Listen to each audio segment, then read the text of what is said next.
Yo, yo, yo, it's DJ Crypto, your source for keeping crypto simple. This one is going to be about how to get more recovery for all, and that it's led by actually one primary coin. So, what we're talking about is the Voyager Digital bankruptcy. Basically, left a hole of a lot of Bitcoin and USDC gone missing. There's a couple previous videos that I've recorded. Again, going to try to do a series. If you haven't seen those, then check those out. And hopefully, we're going to add some more to these, talking about how to figure out your recovery and how the rebalancing act works and all of that. And that leads us to the next one I said that I would do, where there is one token, one coin that leads the way of saving or recovering more creditors their money, and that's going to be Ethereum. The reason why this is the case is because the largest holding of Voyager Digital is Ethereum. At the time of the bankruptcy, we've talked about the value is dollars. They hold X amount of crypto worth X amount of dollars. At the time, with all their assets minus all of their liabilities, the number came to around 1.8 billion. That's essentially the number that we would get to if we could be made 100% whole, is that $1.8 billion of assets.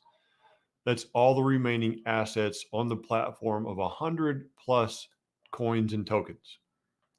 Over 200 million of that asset class is going to be made up of Ethereum. So at the time, we have over $200 million, that's what matters, of Ethereum on the platform. So we're just going to use the flat number 200 million. And at the time of the bankruptcy, Ethereum was around $1,100. We're just going to use the example of $1,000, keeping it simple. So let's just say we have $200 million of Ethereum and valued at $1,000 per coin.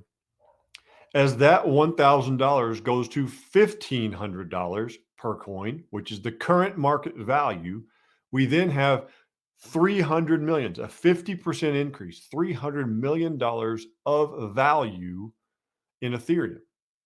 Right now, it's trading at about $1,600. So we have over 300 million. We're just going to say $350 million of total crypto assets of Voyager as Ethereum. The next two largest holdings are going to be approximately Shiba Inu and Cardano. Those values are around 60 to 75 million at the time. And if they double in price, so like Cardano, if it goes to like 92 cents, if Cardano goes to 92 cents, we may have $150 million of Cardano. They could double and still not do what Ethereum has done by even half.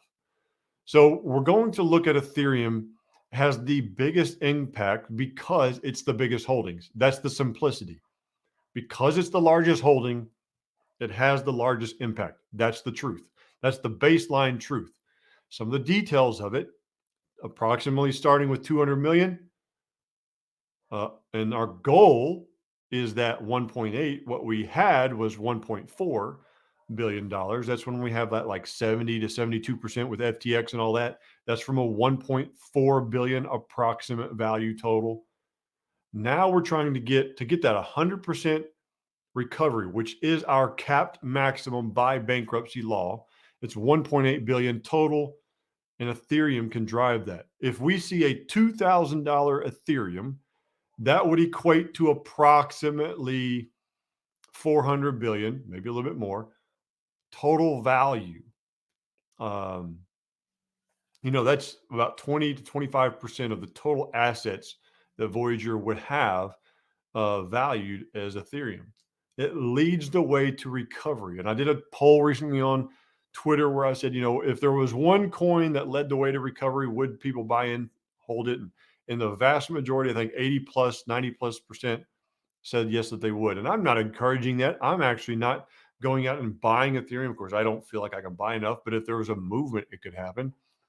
But Ethereum is the one, not Bitcoin. Now, I'm going to answer the question, why not Bitcoin? Because we celebrate Bitcoin going up mostly because the whole market goes up.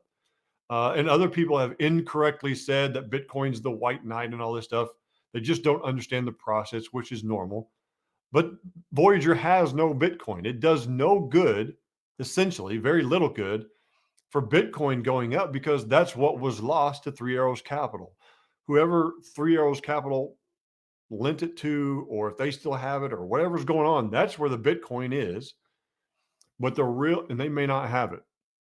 The idea is that we are going to recover without that recovery. And that may take years to do and be dispersed in so many ways because they were over leveraged and all that. So we can't count on that to be much of a factor because nothing has really come of that yet.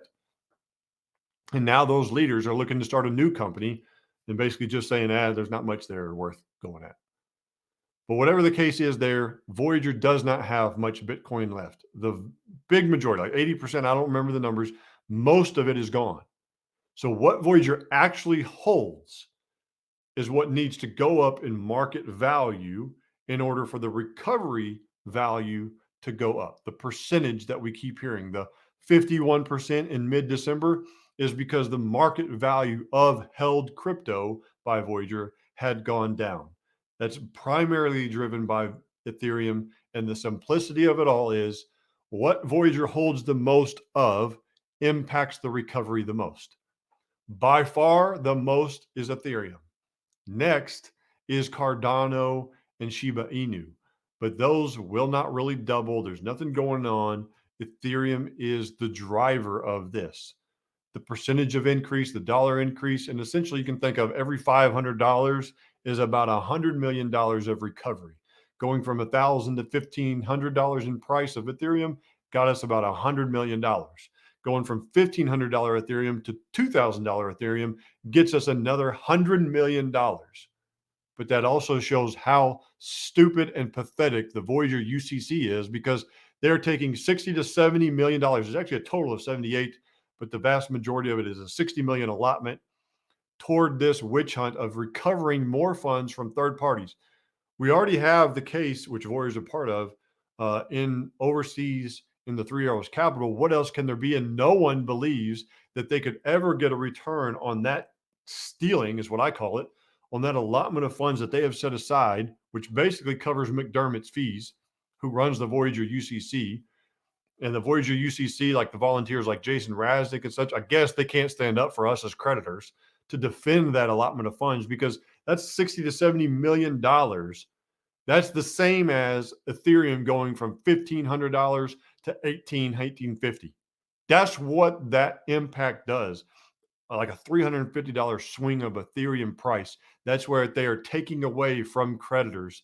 And that's why it's important to speak out on those matters. But hopefully this video helped understand what leads to the most recovery, what has the most impact on us gaining back assets. It is led by one coin, and that is Ethereum. See you all next time.